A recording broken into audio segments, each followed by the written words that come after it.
نے عمران خان سے کوئی کام لینا ہے, اگر وہ ان سے کوئی بھی ڈیل کر کے باہر آنا چاہیں تو وہ تو منٹوں کی بات ہے, اگلے دن وہ باہر ہوں گے. 26ویں آئینی ترمیم نے تو مکمل طور پہ عدلیہ کو یرغمال بنا لیا ہے. جعلی وزیر اعلیٰ ہیں, انہوں نے خود جب وزیر اعلیٰ بنی تو جیل کا دورہ کیا, اس کمرے کو دیکھنے گئیں. اس کمرے کے اندر اگر آپ غور سے گنے نا تو 26 سے 27 لوگ کھڑے نظر آ رہے ہیں. بسم اللہ الرحمن الرحیم. السلام علیکم. گلفام چودھری آپ کی خدمت میں حاضر ہے. ہم موجود ہیں اس وقت لاہور ہائی کورٹ, جہاں پر پاکستان تحریک انصاف کے انصاف لائر فارم سے جو نامزد امیدواران ہیں election Punjab bar council Lahore division کے, ان کا یہاں پر آج اکٹھ ہے اور الیکشن کے حوالے سے وہ بات کرنا چاہ رہے ہیں. ہمارے ساتھ موجود ہیں پاکستان تحریک انصاف کے رہنما یاسر گیلانی صاحب. ان سے ہم بات کریں گے کہ انصاف کی بحالی کے لیے, عدلیہ کی بحالی کے لیے اور الیکشن کے حوالے سے وہ کیا کہنا چاہیں گے, تو ان سے بات کرتے ہیں. ہمارے ساتھ رہیے.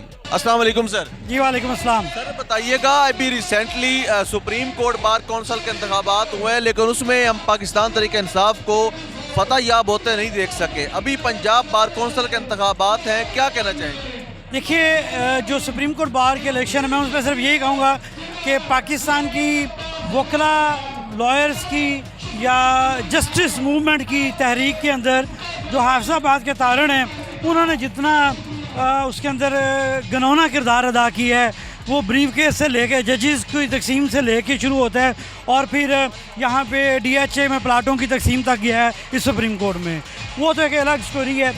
لیکن اصل چیز یہی ہے کہ مجھے حکم اذان لا الہ الا اللہ, آپ حق پہ کھڑے ہیں کہ نہیں کھڑے ہیں, کیا آپ قانون کے ساتھ کھڑے ہیں کہ نہیں کھڑے ہیں, آپ آئین کے ساتھ کھڑے ہیں کہ نہیں کھڑے ہیں. 26ویں ترمیم ایک کلیئر کٹ لائن اس نے ڈرا کر دی ہے کہ کون سے لوگ 26ویں ترمیم کے حق میں ہیں اور کون سے لوگ اس کے مخالف ہیں.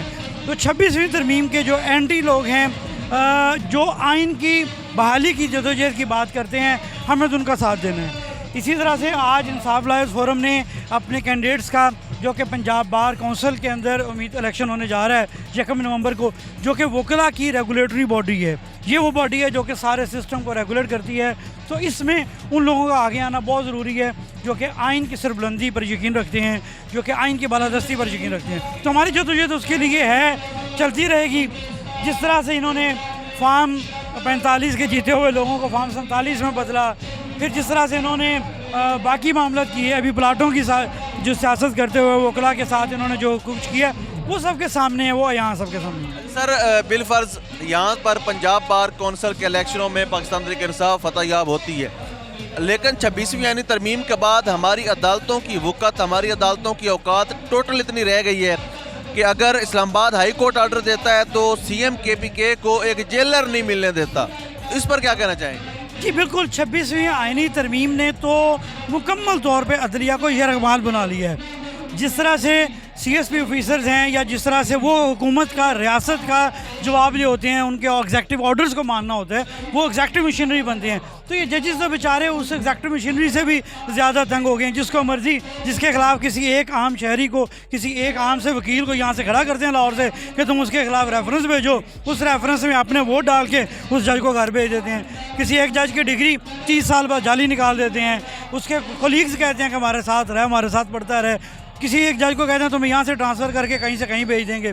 کسی کے گھر کی میٹر یا بجلی لی جاتی ہیں. تو یہ تو انہوں نے پورے طریقے سے قانونی طور پہ کہہ لیں بدقسمتی سے ایک غیر قانونی کام کرتے ہوئے, ایک غیر قانونی شیلٹر دیتے ہوئے انہوں نے 26ویں ترمیم سے عدلیہ کو بالکل اپنے تابع کر لیا ہے. لیکن اگین وہی بات ہے, جس ملک کے اندر انصاف ہوگا, پوری دنیا کا یہ نظام ہے اور اصل سے لے کے اب تک یہی نظام ہے.